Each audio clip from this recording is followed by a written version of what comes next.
Vamos lá, Pedro Petrucci, vamos recuperar esse caminho do Diego Rosa, que surgiu tão bem no Grêmio, se falava muito bem do jogador, que está agora com 22 anos, né? 22 anos tem o Diego Rosa, ele desponta pro futebol na Seleção Brasileira Sub-17 em 2019.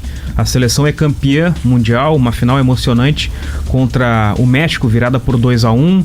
O time também tinha o Pedro Lucas, outro meio-campista do Grêmio, e o Diego Rosa era um dos volantes destaques dessa seleção. Ele segue na base do Grêmio, faz parte do time que é vice-campeão da Copa São Paulo de futebol júnior em 2020, perdendo a final para o Inter, mas até por falta de oportunidades no time principal naquela época, ele é negociado com o Grupo City, do Manchester City, e que tem uma série de outras equipes pelo mundo. E passa a ser jogador do Bahia, depois de passar por alguns empréstimos também. No Bahia, ele acaba não rendendo o esperado. Ele chega a dar uma entrevista, fazer um desabafo nas redes sociais, dizendo que cogitava parar de jogar futebol, mas ele retoma a carreira no Lommel, time da segunda divisão da Bélgica, também vinculado ao Grupo City, e lá tem uma mudança, que é o que está fazendo ele crescer profissionalmente e ganhar novamente aquela gana de seguir como jogador de futebol. Ele deixa de ser um volante mais defensivo e passa a jogar um pouco mais à frente. Ele tem um porte de volante, né, de meio campista. A gente está vendo, para quem está em imagens no YouTube de GZH, e lances, gols do Diego Rosa com participação na área adversária, um cara que finaliza bem, chuta forte de perna direita. Chama atenção essa declaração, né, do Bahia, nitidamente é algo muito... Poxa, 22 anos, tá contando uma vida dele como começa cedo, né? E já com a pressão de ser aquilo, de confirmar a expectativa, né? Ele é vendido pro Grupo City, o grupo do Manchester City, com a expectativa de, quem sabe, jogar no Manchester City, né? E passa a ser emprestado para equipes menores. Chega ao Bahia como um grande reforço, no momento em que o Bahia ele estava sendo adquirido pelo Grupo City, então envolvia essa parceria também, e não consegue render. E aí na segunda divisão da Bélgica, né, que é um torneio de menor expressão, ele começa a se desenvolver. E tem só 22 anos, a gente fala há muito tempo do Diego Rosa, pelo que ele era de promessa no Grêmio. Ele chega com 22 anos ao Beira-Rio para ser esse jogador, que é um segundo volante, de boa técnica, mas vale salientar, na Bélgica jogando mais à frente e, como a gente vê nos lances, marcando gols. Nessa temporada ele marcou 6 gols. É um meia que se aproxima mais dos atacantes. Então pode ser que essa mudança de característica do jogo tenha melhorado o Diego Rosa. A gente pode fazer perfeitamente duas leituras, né? Ele não foi bem onde ele esteve. Bem ao ponto de corresponder à expectativa, que é muito alta. Mas a gente não pode ser definitivo com um menino de 22 anos, né? Pode ter agora a grande oportunidade da carreira dele, né? Isso tem acontecido com muitos jogadores brasileiros, né? São adquiridos cedo por grandes equipes do futebol mundial, por lá não tem espaço e começam a rodar para ganhar experiência. O Lommel foi o primeiro clube que ele foi emprestado pelo City lá em 2020.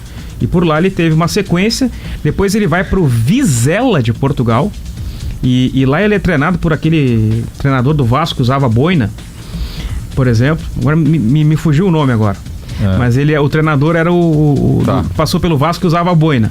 Vai ao Bahia com uma grande contratação, não dá muito certo, e aí ele retoma a vida na Bélgica, no Lommel, onde ele está se dando bem, na segunda divisão. Bom, esse é o Diego Rosa. Álvaro Pacheco, da boina. Boa. Tomou 6 do Flamengo. E durou pouco.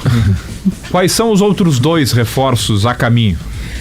Um que está muito próximo, ele vai ser anunciado em breve pelo Inter e é mais experiente. É o zagueiro canhoto, Juninho, de 30 anos. E esse não é um empréstimo, ele está sendo adquirido pelo Inter, que vai pagar 1,5 milhões de euros, 1,5 milhão de euros pela contratação do Juninho, junto ao Midtjylland, da Dinamarca. Ele está lá desde 2021 e vai assinar com o Inter um contrato de 3 temporadas, 25, 26 até 2027.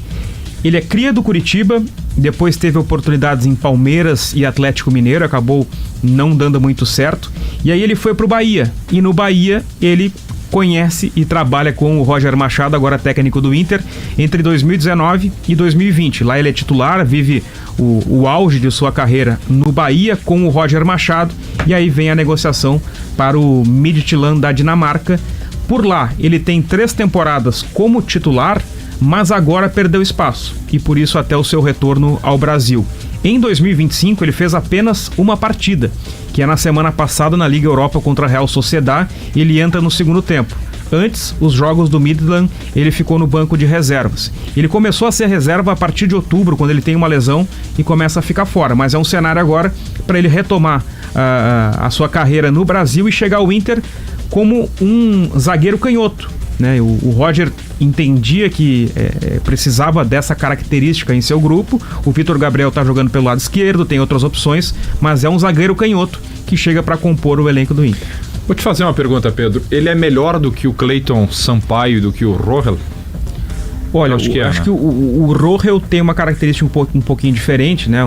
Um zagueiro de mais força, mas o Juninho tem mais técnica, por exemplo, que o Cleiton Sampaio, por exemplo, para fazer essa função de zagueiro canhoto que o Roger quer. Alguém que até com uma posse de bola combine um pouco mais o jogo. Inclusive, com o Bernabé. Fazendo vezes de lateral esquerdo. Isso, por lá, né? É porque o torcedor olha para a contratação e, de fato, ela é uma contratação, né? De um jogador que vem lá de um futebol de segunda linha, do futebol europeu, mas é o que está ao alcance financeiro do Inter. O Inter está consolidando uma dupla de zaga, mas precisa pensar em reposições por uma Libertadores que se avizinha.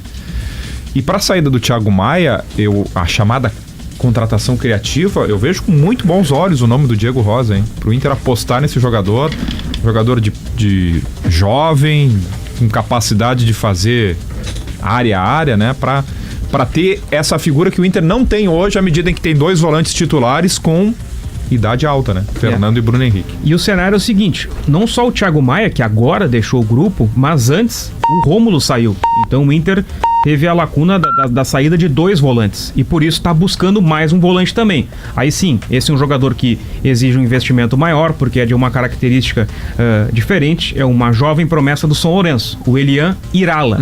Esse jogador, segundo o empresário dele, o Juan Oller, tá tudo assim, praticamente certo, 99% certo, falta apenas uns detalhes.